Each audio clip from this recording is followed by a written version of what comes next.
لیکن اس پر بہت ساری متعدد آیات ہیں جو نص قطعی ہیں۔ نص قطعی کا مطلب ہوتا ہے کہ بالکل اسی موضوع کے لیے اتری ہیں، یعنی اللہ تعالیٰ اس بات کو ثابت کرنے کے لیے ہی اس آیت کو اتارا ہے۔ نص قطعی کا یہ مطلب ہوتا ہے، اور نص قطعی کا جو منکر ہوتا ہے وہ دائرہ اسلام سے خارج ہوتا ہے۔ تو عزیزان محترم، اس عقیدے پر بہت ساری آیات ہیں، احادیث کے واقعات ہیں، لیکن پھر سوال ہوتا ہے کہ جو لوگ علم غیب کے قائل ہیں وہ پھر قائل کیوں ہیں جب قرآن کے اندر واضح آیات آ گئی ہیں؟ تو دوستو، جن لوگوں کو دھوکہ لگا ہے نا نبی علیہ الصلوۃ والسلام کے پاس علم الغیب کے ہونے کا، وہ دھوکہ لگا ہے معجزات سے، کہ جب وہ دیکھتے ہیں کہ رسول اللہ صلی اللہ علیہ وسلم مدینہ کے اندر بیٹھ کر جنگ موتا کا وہ پورا منظر دیکھ رہے ہیں، آپ کے سامنے وہ اس طرح سکرین جیسی چل رہی ہے۔ کبھی وہ دیکھتے ہیں کہ صحابہ کرام مدینہ میں نہیں ہوتے ہیں، رسول اللہ مدینہ میں ہوتے ہیں، وہ صحابہ کرام سے گفتگو کرتے ہیں۔ جب ان جیسے معجزات کو ان لوگوں نے دیکھا نا، تو پھر انہوں نے فیصلہ کیا کہ ہو نہ ہو نبی علیہ الصلوۃ والسلام علم غیب جانتے تھے۔ معجزات سے دھوکہ لگا ہے، اور معجزے کی حقیقت یہ ہوتی ہے کہ معجزہ ظاہر ہوتا ہے پیغمبر کے ہاتھ پر، پیغمبر کا ہاتھ اس معجزہ ہاتھ پر ظاہر ہوتا ہے، لیکن کرنے والا پیغمبر نہیں ہوتا، ہاتھ پیغمبر کا ہوتا ہے۔ جس طرح کہ موسیٰ علیہ السلام نے وہ لاٹھی پھینکی تو سانپ بن گیا، ہاتھ بغل میں رکھا تو سفید ہو گیا۔ ہاتھ حضرت موسیٰ کا ہے، کرنے والے موسیٰ نہیں ہیں، کرنے والی اللہ کی ذات ہے۔ یہی معجزے کی حقیقت ہے۔ لیکن ان لوگوں نے سمجھ لیا کہ جب معجزہ پیغمبر کے ہاتھ پر ظاہر ہوا ہے تو پھر پیغمبر نے ہی یہ کیا ہے۔ اس طرح نہیں ہوا کرتا۔ قرآن کی آیات ان باتوں کے خلاف ہیں، اور واضحتاً خلاف ہیں۔ یوں نہیں کہ اشارہ کر دیا، نا، بالکل اسی موضوع کو ثابت کرنے کے لیے اتاری گئی ہیں، اور اسی کو نص قطعی کہتے ہیں۔ نص قطعی کا منکر جو ہوتا ہے، نص قطعی کا منکر، وہ دائرہ اسلام سے خارج ہوتا ہے۔ اس اہل سنت والجماعت کا اتفاق ہے اس بات پر۔ آج کے جو میں نے آپ کے سامنے ذکر کی آیت، اس کے اندر پیغمبر صلی اللہ علیہ وسلم کی اللہ تبارک و تعالی نے 5 صفتیں ذکر کی ہیں۔ یا ایھا النبی انا ارسلناک شاہدا ومبشرا ونذیرا وداعیا الی اللہ وسراجا منیرا۔ یہ 5 صفتیں انشاءاللہ العزیز ہم آج کے اس بیان کے اندر ذکر کریں گے۔ ہو سکتا ہے ان میں سے کچھ رہ گئی تو انشاءاللہ اگلے جمعے پر۔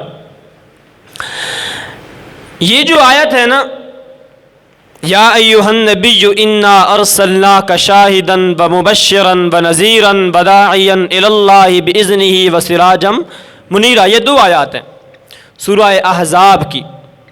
اس سے تھوڑا پیچھے جائیں تو ختم نبوت کا اللہ تبارک و تعالی نے مسئلہ ذکر کیا ہے۔ ما کان محمد ابا احد من رجالکم ولکن رسول اللہ وخاتم النبیین وکان اللہ بکل شیء علیما۔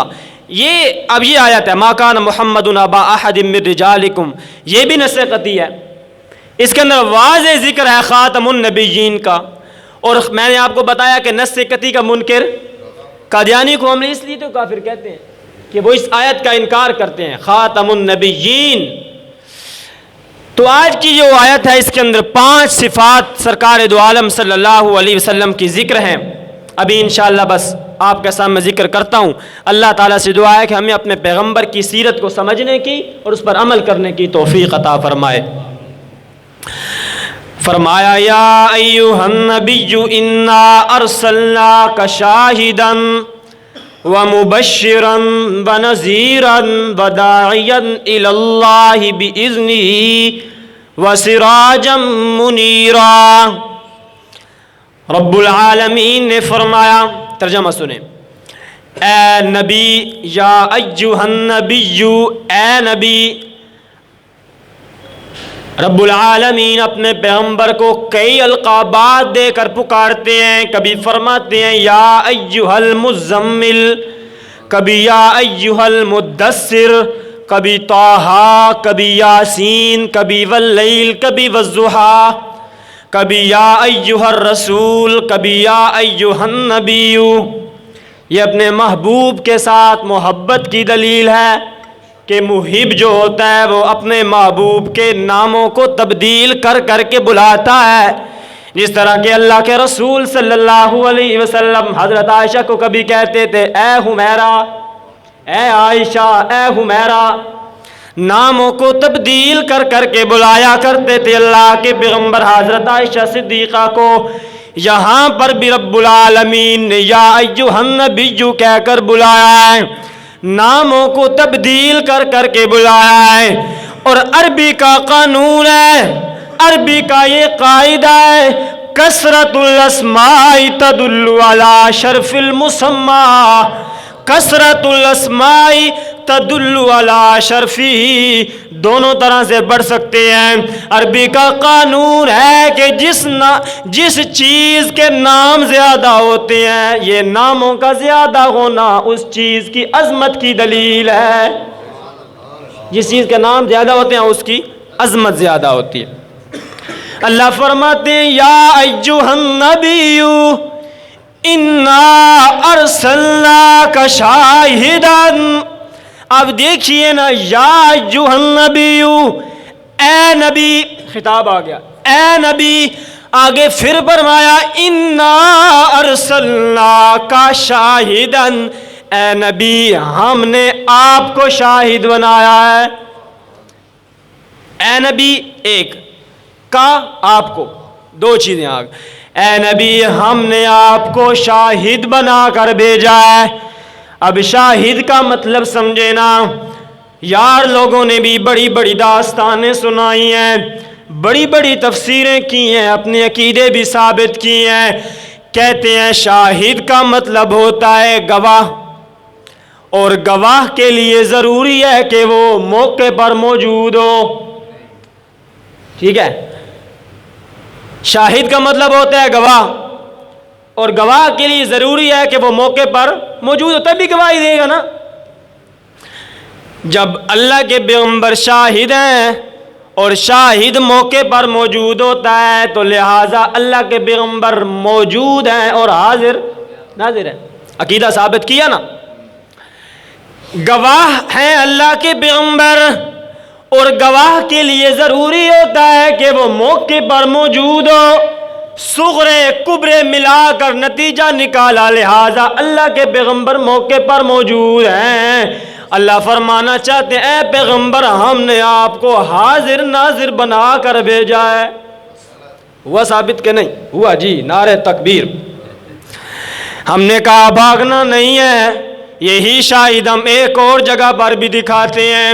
قرآن کہتا ہے وَكَذَلِكَ جَعَلْنَاكُمْ أُمَّةً وَسَطًا لِتَكُونُوا شُهَدَاءَ عَلَى النَّاسِ۔ اللہ فرماتے ہیں میرے پیغمبر کی امت، اے میرے پیغمبر کے یارو، ہم نے تمہیں ایک وسط امت بنا کر بھیجا ہے، درمیانی امت بنا کر بھیجا ہے، شان والی امت بنا کر بھیجا ہے۔ لِتَكُونُوا شُهَدَاءَ عَلَى النَّاسِ، اس لیے بنا کر بھیجا ہے کہ شہداء علی الناس، تم لوگوں پر حاضر ناظر ہو۔ شہید کی جمع کیا آتی ہے؟ شہید کی جمع آتی ہے شہداء۔ شہید واحد ہے، اس کی جمع شہداء آتی ہے۔ تو جب شاہد کا مطلب ہے نا، شاہد کا مطلب حاضر ناظر، تو پھر شہداء کا مطلب کیا ہوگا؟ شہداء کا مطلب ہے پھر حاضر ناظر ہی ہے نا۔ جب آپ ادھر کہتے ہیں کہ اللہ کے پیغمبر حاضر ناظر ہیں، ادھر اللہ اپنے پیغمبر کی امت کے لیے کہہ رہے ہیں کہ تم بھی لوگوں پر حاضر ناظر ہو، تو معلوم ہوا نبی بھی حاضر ناظر، ہم بھی حاضر ناظر۔ اگر اسی لفظ سے استدلال کرنا ہے تو پھر ایک اور جگہ پر بھی یہ لفظ آیا ہے، آگے چلیے گا۔ قرآن کہتا ہے وَشَهِدَ شَاهِدٌ مِّنْ أَهْلِهَا إِنْ كَانَ قَمِيصُهُ قُدَّ مِنْ قُبُلٍ، آگے فرمایا قُدَّ مِنْ دُبُرٍ۔ وہ زلیخا کے اہل و عیال میں سے ایک بندے نے گواہی دی، حضرت یوسف والا واقعہ ذہن میں لائیں۔ قرآن کہتا ہے زلیخا کی گھر والوں میں سے ایک بندے نے گواہی دی. وہ بندہ کہنے لگا اگر کرتا پیچھے سے پھٹا ہے تو زلیخا جھوٹی ہے, اگر کرتا آگے سے پھٹا ہے تو یوسف جھوٹا ہے. میرے بھائیو, اس گواہی دینے والے بندے کو قرآن نے شاہد کہا ہے. کیا کہا ہے؟ شاہد کہا ہے. سچی سچی بات بتائیے گا, یہ جو شاہد تھا یہ حضرت یوسف اور زلیخا والے معاملے کے وقت اس وقت موجود تھا وہاں پر؟ یہ تو موجود نہیں تھا, لیکن قرآن اس کو شاہد کہہ رہا ہے. وَشَاهِدَ شَاهِدٌ مِّنْ أَهْلِهَا, گواہی دی ایک گواہی دینے والے نے. معلوم ہوتا ہے شاہد کا مطلب حاضر ناظر نہیں ہے. شاہد کا مطلب حاضر ناظر نہیں ہے. ہاں, شاہد کا مطلب گواہ ضرور ہے, گواہ ضرور ہے, اور گواہ کے لیے ضروری نہیں ہوتا کہ وہ حاضر ناظر ہو. میں کہتا ہوں اشہد ان لا الہ الا اللہ, اشہد ان محمد رسول اللہ. سچی سچی بات بتائیے گا, میں نے اللہ کو دیکھا ہوا ہے. جس وقت رب العالمین اپنے پیغمبر کو نبی بنا رہے تھے میں اس وقت موجود تھا؟ نہیں موجود تھا, لیکن میں گواہی دے رہا ہوں, میں شاہد بن رہا ہوں. کیوں؟ کیونکہ میں نے قرآن سے سیکھا ہے. اب یہ بات تو ثابت ہوئی کہ شاہد کا مطلب حاضر ناظر نہیں ہے. اب سمجھے کیا مطلب ہے پھر. امام الانبیاء رحمت للعالمین صلی اللہ علیہ وسلم بیٹھے ہوئے ہیں, حضرت عبداللہ بن مسعود رضی اللہ تعالیٰ عنہ بھی بیٹھے ہوئے ہیں. آپ نے فرمایا عبداللہ مجھے قرآن تو سنا. عبداللہ فرماتے ہیں میں نے سورہ آل عمران شروع کر دی. یا ایھا الناس اتقوا ربکم الذی خلقکم من نفس واحدۃ وخلق زوجہا. اللہ فرماتے ہیں اے لوگو اللہ سے ڈرو جس نے تمہیں ایک جان سے پیدا کر کے پھر دنیا میں پھیلا دیا. حضرت عبداللہ فرماتے ہیں میں پڑھتا گیا لیکن جب اس آیت پر پہنچا نا فَكَيْفَ إِذَا جِئْنَا مِن كُلِّ أُمَّةٍ بِشَهِيدٍ, اللہ فرماتے ہیں میرا پیغمبر پھر وہ وقت کیسا ہوگا جب ہم ہر ایک امت میں سے ایک شہید کو اٹھائیں گے, ہر امت میں سے ایک گواہ کو اٹھائیں گے. فَكَيْفَ إِذَا جِئْنَا مِن كُلِّ أُمَّةٍ بِشَهِيدٍ وَجِئْنَا بِكَ عَلَىٰ هَٰؤُلَاءِ شَهِيدًا. اللہ فرماتے ہیں میرا پیغمبر ہم ہر امت میں سے ایک گواہ کو بلائیں گے اور آپ کو بھی اپنی امت کے خلاف گواہی دینے کے لیے بلائیں گے. حضرت عبداللہ فرماتے ہیں میں نیچے دیکھ کر قرآن پڑھ رہا تھا, جب میں نے اوپر دیکھا تو اللہ کے پیغمبر کی آنکھیں آنسوں کے تر ہو گئی تھیں, اور اللہ کے پیغمبر یوں اشارہ کر کے فرماتے ہیں عبداللہ بس کر دے, اس سے آگے نہ پڑھنا, مجھ سے برداشت نہیں ہو رہا کہ مجھے اپنی امت کے خلاف گواہی دینی ہوگی. یہ مطلب ہے گواہی دینے کا کہ رب العالمین قیامت والے دن اپنے پیغمبر کو اٹھائیں گے. میرا پیغمبر اٹھیے گا اور اپنی امت کے خلاف گواہی دیجیے گا. کیا انہوں نے آپ کا پیغام مانا تھا یا نہیں مانا تھا؟ اب وہ آیا ذہن میں رکھیں. اللہ فرماتے ہیں وَكَذَلِكَ جَعَلْنَاكُمْ أُمَّةً وَسَطًا لِتَكُونُوا شُهَدَاءَ عَلَى النَّاسِ. اے میرے پیغمبر کی امت ہم آپ کو ساری امتوں پر گواہ بنائیں گے. قیامت والا دن آئے گا, اللہ کے پیغمبر صلی اللہ علیہ وسلم کی امت پچھلی امتوں پر گواہی دے گی. وہ کہیں گے تم ہمارے خلاف کیوں گواہی دے رہے ہو, تم نے تو ہم کو دیکھا نہیں ہے. ہم کہیں گے دیکھا نہیں ہے لیکن ہم نے قرآن میں تمہارا ذکر پڑھا ہے, تمہارے پاس اللہ کے رسول آئے تھے لیکن تم نے ان کی بات نہیں مانی.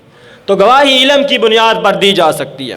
تو اس آیت سے حاضر ناظر والا عقیدہ ثابت نہیں ہوتا ہے. کوئی اور آیت ڈھونڈیں. یہ پہلی صفت ہے جی, کیا؟ اِنَّا أَرْسَلْنَاكَ شَاهِدًا, ہم نے آپ کو گواہ بنا کر بھیجا ہے, شاہد بنا کر بھیجا ہے. دوسری صفت فرمایا وَمُبَشِّرًا ہم نے آپ کو خوشخبریاں دینے والا بنا کر بھیجا ہے. کیا دینے والا؟ خوشخبریاں دینے والا. امام الانبیاء رحمت للعالمین صلی اللہ علیہ وسلم مسجد نبی میں بیٹھے ہیں. ایک صحابی داخل ہوا. آپ نے فرمایا یہ بندہ جنتی ہے.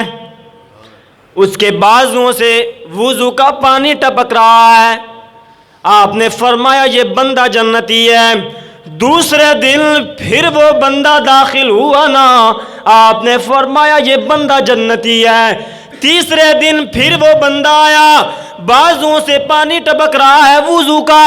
آپ نے فرمایا یہ بندہ جنتی ہے. ایک صحابی اللہ کے پیغمبر کے پہلو میں بیٹھے ہوئے تھے.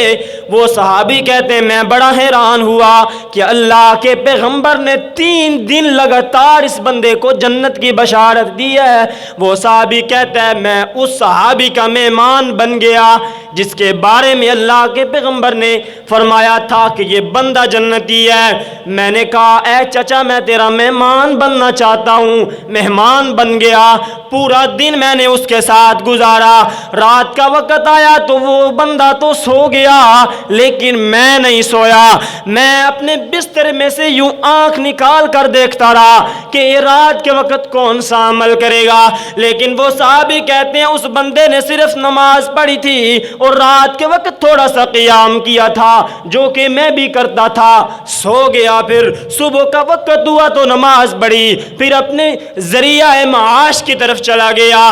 اگلا دن آیا میں نے پھر وہی اس کا معمول پایا. نماز پڑھتا ہے سو جاتا ہے. صبح ہوتی ہے پھر نماز پڑھتا ہے ذریعہ معاش کی طرف چلا جاتا ہے. تیسرا دن آیا نا تو میں نے کہا ہے چچا جان میں اللہ کے پیغمبر کی زبان سے میں نے 3 دن سنا ہے کہ آپ جنتی ہو.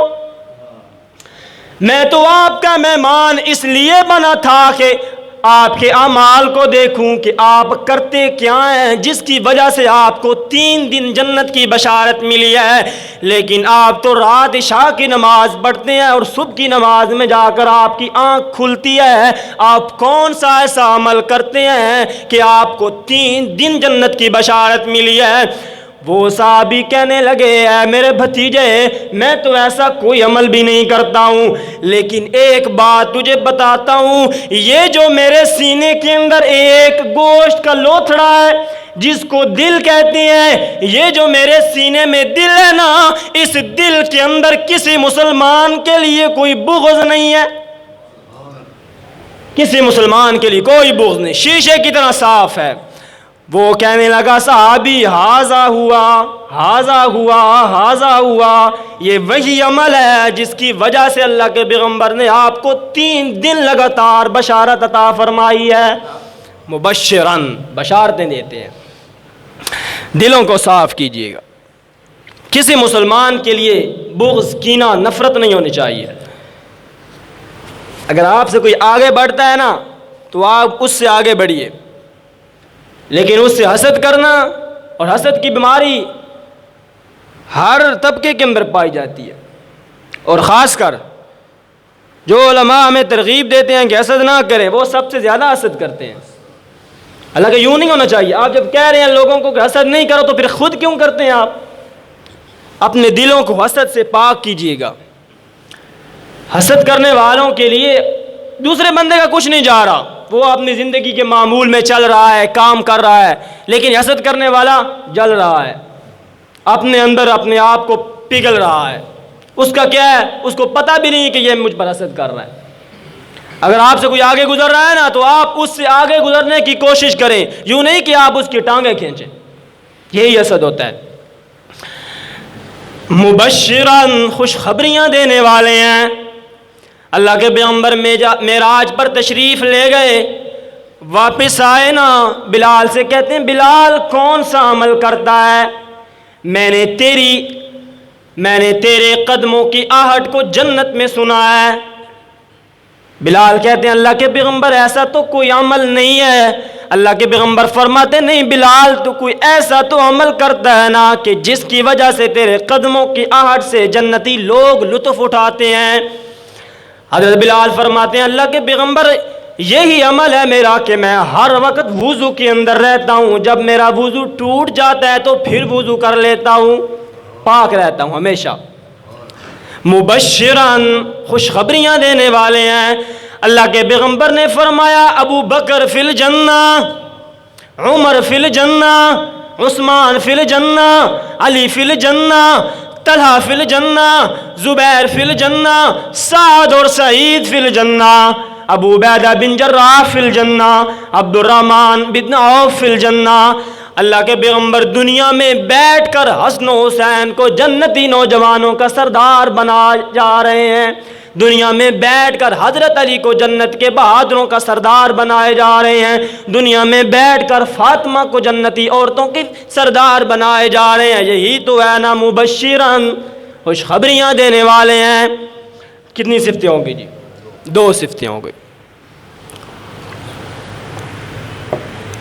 انا ارسلناک شاہدان، ہم نے آپ کو شاہد بنا کر بھیجا ہے، مبشرن، خوشخبریاں دینے والا بنا کر بھیجا ہے، ونذیرن، خوشخبریاں کس کے لیے؟ جو مانتے ہیں ان کے لیے خوشخبریاں ہیں، جو نہیں مانتے ہیں ان کے لیے نذیرن، ڈرانے والا ہے۔ ایک صحابی فرماتے ہیں میں ابھی ایمان نہیں لایا، ابھی جاہلیت میں تھا۔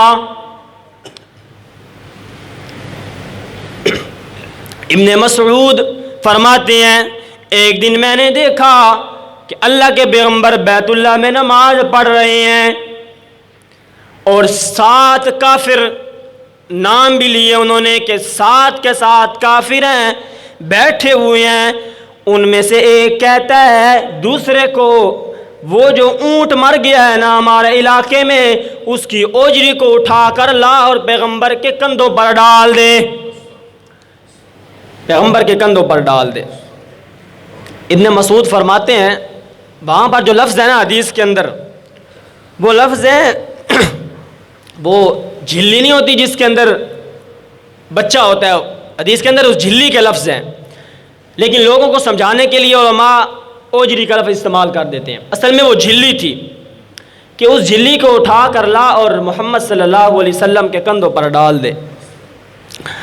ابن مسعود فرماتے ہیں میں غلام تھا، کمزور تھا، میں بھی ادھر بیٹھا ہوا تھا، ان میں سے ایک بدبخت اٹھا گیا، اس اونٹ کے پیٹ کو اس نے چاک کیا، اٹھا کر وہ جھلی سی اور اوجری سی محمد صلی اللہ علیہ وسلم کے کندھوں پر ڈال دی۔ ابن مسعود فرماتے ہیں میرا دل تو بڑا کیا کہ اٹھوں اور ان کافروں سے جنگ کروں، لڑوں ان سے، لیکن غلام تھا، کیا کر سکتا تھا؟ کچھ بھی نہیں کیا، بیٹھا رہا، دیکھتا رہا۔ رسول اللہ کے کندھوں پر انہوں نے ڈال دی اور آپ سجدے میں گرے ہوئے تھے۔ وہ اتنی وزنی تھی کہ اللہ کے پیغمبر صلی اللہ علیہ وسلم جس وقت تک وہ آپ کے کندھوں پر پڑی رہی آپ اوپر نہیں اٹھ سکے۔ ابن مسعود فرماتے ہیں پھر کچھ دیر گزری تو ایک بچی آئی، حضرت فاطمہ الزہرا رضی اللہ تعالی عنہ، انہوں نے اس اوجری کو ہٹایا تو پھر رسول اللہ صلی اللہ علیہ وسلم نے اپنی گردن کو اوپر اٹھایا، آپ کی داڑھی مبارک مٹی کے اندر، مٹی نے آپ کی داڑھی کو اس طرح گندا کر دیا تھا۔ آپ نے سر اٹھا کر اپنے رحمت والے ہاتھ اٹھایا، آپ نے فرمایا اللہ ان قریش پر عذاب نازل کیجیے گا۔ ابن مسعود فرماتے ہیں پھر میں نے بدر والے دن دیکھا کہ وہ 7 کے 7 کافر مرے پڑے تھے اور اوندے منہ پڑے ہوئے تھے۔ اس دن میں نے دیکھ لیا کہ رسول اللہ صلی اللہ علیہ وسلم کی بد دعا ان کو لگی ہے۔ نذیرن، ڈرانے والے ہیں۔ جو مان جاتے ہیں ان کو خوشخبریاں ملتی ہیں، جو نہیں مانتے ان کے لیے جہنم کی آگ کو تیار کیا جاتا ہے۔ ہمارے پیغمبر صلی اللہ علیہ وسلم کے کندھے کتنے پاکیزہ ہیں، لیکن لوگوں نے کوئی خیال نہیں کیا، اوجری، گندی اوجری کو لا کر پیغمبر کے کندھوں پر ڈال دیا۔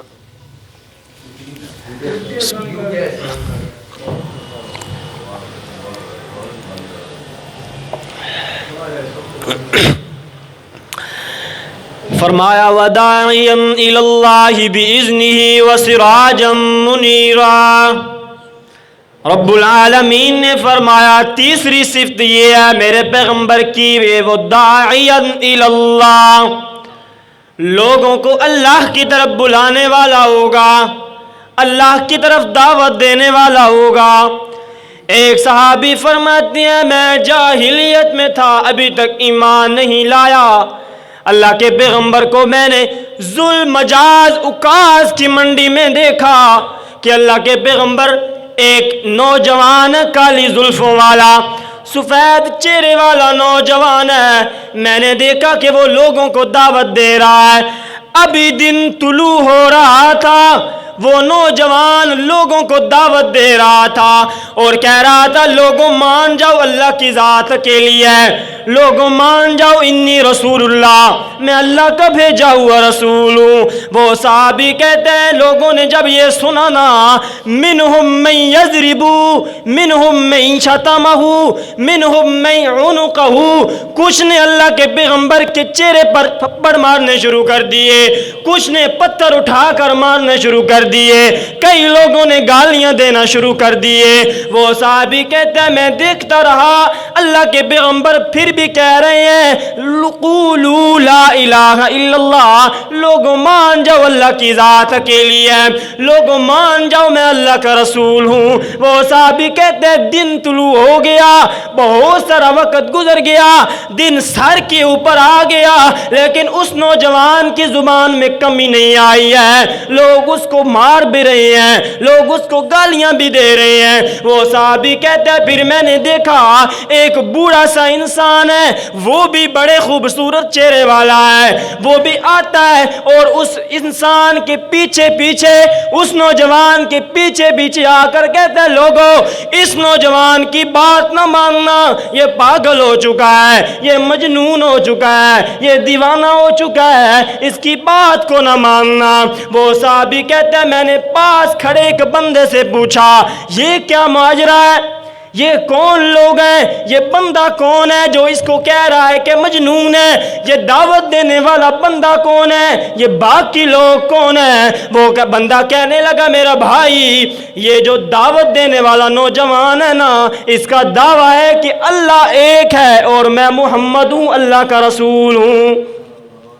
میں نے پوچھا یہ بوڑھا انسان کون ہے، یہ بھی تو بڑے خوبصورت چہرے والا ہے۔ وہ بندہ کہنے لگا یہ جو بوڑھا ہے نا یہ اس پیغمبر کا چچا ہے اور یہ کہتا ہے کہ میرا بھتیجا پاگل ہو چکا ہے۔ پھر اتنے میں ایک چھوٹی سی بچی آئی، اس نے پیغمبر کے آنسوں کو صاف کیا، اس نے محمد کے زخموں کو صاف کیا، آپ کا خون نکل نکل کر آپ کی ایڑیوں تک پہنچ گیا تھا۔ اور وہ بچی کہنے لگی بابا جان اب بس کر دیجئے گا، ان لوگوں نے آپ کی بات کو ماننا نہیں ہے۔ پیغمبر نے فرمایا بیٹی یہ لوگ جب مجھے گالیاں دیتے ہوئے نہیں تھکتے تو میں اللہ کی توحید سناتے ہوئے کیوں تھک جاؤں، کیوں تھک جاؤں اللہ کی توحید سنانے ہوں۔ وَدَاعِيًا إِلَى اللَّهِ بِإِذْنِهِ وَسِرَاجًا مُنِيرًا، اللہ کی طرف بلاتا ہے لوگوں کو، اللہ کی طرف دعوت دیتا ہے لوگوں کو۔ اور اللہ نے پہلے دن کہہ دیا تھا، پہلے دن جب یہ قرآن اپنے پیغمبر کو دیا نا تو فرمایا میرا پیغمبر تجھ پر مصیبتیں آئیں گی، تجھ پر مصائب آئیں گے، تجھ پر مشکلات آئیں گی۔ پچھلے جمعے پر جو حدیث رہ گئی تھی اس حدیث کو شروع کرتا ہوں۔ اللہ کے پیغمبر چلتے ہیں طائف کی طرف، 95 کلومیٹر کا فاصلہ طے کر کے چلتے ہیں، ساتھ بندہ بھی کوئی نہیں، صرف حضرت زید بن حارثہ رضی اللہ تعالیٰ عنہ جو آپ کے غلام ہیں وہ آپ کے ساتھ چل رہے ہیں۔ اللہ کے پیغمبر ان سے کوئی لالچ نہیں رکھتے تھے، صرف اللہ کی توحید سنانے کے لیے گئے تھے۔ وہاں پر سرداروں کے پاس پہنچتے ہیں اور ان کو کہتے ہیں انی رسول اللہ، میں اللہ کا رسول ہوں مان جاؤ۔ مکہ والوں نے میری بات نہیں مانی، تم میری بات کو مان جاؤ۔ وہ 3 سرداروں میں سے ایک کہنے لگا اے آنے والے نوجوان میری آنکھوں سے اوجھل ہو جا، لولا نزل ھذا القرآن علی رجل من القریتین عظیم، کیا اللہ کو پیغمبر بنانے کے لیے تو ہی ملا تھا؟ میری آنکھوں سے اوجھل ہو جا۔ دوسرا کہنے لگا اخرج ھذا بلادنا، ہمارے شہروں سے نکل جا۔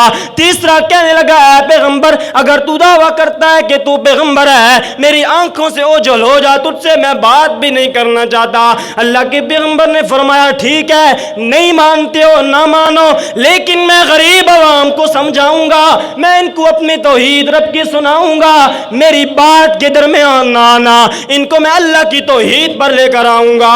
وہ کہنے لگے اچھا تو یہ کرے گا؟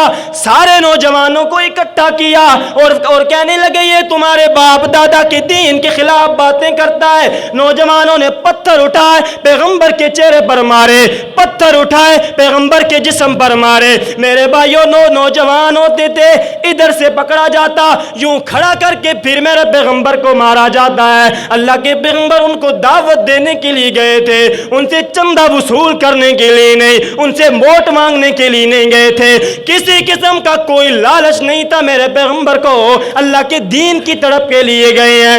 میرے بھائیوں جب پہنچتے ہیں تو ان نوجوانوں نے یہ حال کر دیا، لیکن جب ایک باغ میں پہنچتے ہیں، باغ میں پہنچ کر جب دیکھتے ہیں نا کہ ان لوگوں نے میری بات نہیں مانی ہے، تو پھر اللہ کے سامنے زار و قطار روتے ہوئے کہتے ہیں اللہم اشکو الیک ضعف قوتی وحیلت قلتی واوانی علی الناس یا ارحم الراحمین انت رب المستضعفین۔ اے اللہ تو نے مجھے کس قوم کے حوالے کر دیا ہے، یہ لوگ میری بات مانتے بھی نہیں ہیں، حالانکہ میں ان لوگوں کو تیری توحید سنانے کے لیے آیا تھا، حالانکہ میں ان لوگوں کو سیدھا رستہ دکھانے کے لیے آیا تھا، لیکن یہ لوگ میری باتوں کو مانتے بھی نہیں ہیں۔ لیکن اے اللہ جب تو مجھ سے راضی ہے تو مجھے پوری دنیا کی کوئی پرواہ نہیں۔ یا ارحم الراحمین انت رب المستضعفین، اللہ اگر تو راضی ہے تو پھر پوری دنیا کی مجھے کوئی پرواہ نہیں ہے۔ لیکتا اہلو لیکتا کہلو، اے اللہ کاش کہ تو مجھ سے راضی ہو جائے، یہ پوری دنیا ناراض ہو جائے، کوئی پرواہ نہیں ہے، تیرے ساتھ میرے تعلقات اگر ٹھیک ہے نا، پوری دنیا کے ساتھ خراب ہو جائے کوئی پرواہ نہیں ہے۔ اللہ کے پیغمبر بیٹھے ہوئے ہیں، ایک غلام آتا ہے عتبہ کا، انگور لے کر آتا ہے اور کہتا ہے کھائیے گا نا۔ اللہ کے پیغمبر یوں ہاتھ بڑھایا نا، بسم اللہ کہا، وہ عداس کہنے لگا غلام آپ نے یہ جو جملہ کہا ہے نا بسم اللہ والا، یہ تو میں نے آج تک سنا بھی نہیں ہے اور یہ لوگ اس کو مانتے بھی نہیں ہیں، یہ تو بسم اللہ والعزیٰ کہتے ہیں، آپ نے بسم اللہ الرحمن الرحیم کہا ہے۔ وہ عداس کہنے لگا آپ کون ہیں؟ آپ نے فرمایا تو کون ہے؟ وہ عداس کہنے لگا میں نینوا شہر سے آیا ہوں، غلام ہوں ان لوگوں کا۔ آپ نے فرمایا نینوا شہر میں اندر تو میرے بھائی یونس کو اللہ نے مبعوث فرمایا تھا۔ وہ عداس کہنے لگا آپ حضرت یونس کو جانتے ہیں؟ آپ نے فرمایا میں اللہ کا رسول ہوں، رب العالمین نے مجھے پچھلی امتوں کے حالات سنائے ہیں، حضرت یونس بھی پیغمبر تھے، میں بھی پیغمبر ہوں۔ عداس نے کہا پھر ہاتھ آکے کیجئے گا نا، میں کلمہ پڑھنے کے لیے تیار ہوں۔ عداس نے اشہد اللہ الہ الا اللہ کہہ کر کلمہ پڑھ لیا۔ جب واپس گیا نا عتبہ کہنے لگا مسلمان ہو کر آ گیا ہے، کہنے لگا ہاں مسلمان ہو کر آ گیا ہوں۔ عتبہ کہنے لگا مجھے پتا تھا کہ جب تو نے محمد کی باتوں کو سن لیا تو تو ضرور مسلمان ہو جائے گا۔ وہ کہنے لگا ہاں میں سیدھے رستے پہ آ گیا ہوں، تجھے بھی کہتا ہوں کہ تو بھی سیدھے رستے پہ آ جا۔ یہ باتیں چل رہی تھیں، پیغمبر نے جب اوپر دیکھا نا دھوپ چمک رہی تھی، لیکن آپ کے سر پر ایک بدلی نے سایہ کیا ہوا تھا، ساتھ ہی دیکھا تو جبریل امین کھڑے ہیں اور کہتے ہیں اللہ کے پیغمبر اکیلا نہیں آیا ہوں، یہ دیکھو ھذا ملک الجبال، پہاڑوں کا فرشتہ لے کر بھی آیا ہوں۔ آپ کا حال بھی اللہ نے دیکھ لیا، قوم کی بے رخی بھی اللہ نے دیکھ لی، اب اللہ چاہتے ہیں کہ میرا پیغمبر زبان ہلائے اور میں ان پہاڑوں کو ملا کر طائف والوں کو دنیا کی ہستی سے مٹا دوں۔ اللہ کے پیغمبر نے فرمایا نا جبریل، اللہ نے مجھے لعنت للعالمین بنا کر نہیں بھیجا، رحمت للعالمین بنا کر بھیجا ہے۔ آپ نے وہاں پر دعا کی، آپ نے فرمایا اللہ لا لا بل اخرج، اللہ میں ان کے لیے بد دعا نہیں کرتا ہوں بلکہ میں یہ کہتا ہوں کہ یخرجون اصلابکم، اللہ ان کی پیٹھوں میں سے ایسے لوگ پیدا کر دے جو تیری توحید اور میری رسالت کو ماننے والے ہوں۔ میرے بھائیو، یہ قرآن جو دو گتوں کے درمیان ہے، جو 600 صفحات پر مشتمل ہے، یہ ہم تک یوں ہی نہیں پہنچ گیا۔ اس میں محمد کے زخم شامل ہیں، اس میں بلال کے زخم شامل ہیں، اس میں فاروق اعظم کی شہادت شامل ہے، اس میں حسین کا خون شامل ہے، اس میں عثمان کی مظلومیت شامل ہے، اس میں صحابہ اکرام کی قربانیاں شامل ہیں۔ لیکن بس نصیبی ہماری ہے کہ ہم اس دو گتوں کے اندر جو قرآن ہے، اس قرآن پر بھی عمل نہیں کر سکتے ہیں، اور عمل کرنے کی بات تو دور کی ہے، ہم اس قرآن کو پڑھنے کے لیے بھی تیار نہیں ہیں۔ یہ ایک داستان ہے خون کی، یہ ایک ریلا ہے خون کا جو پیغمبر کی امت سے لے کر آج ہم تک پہنچا ہے۔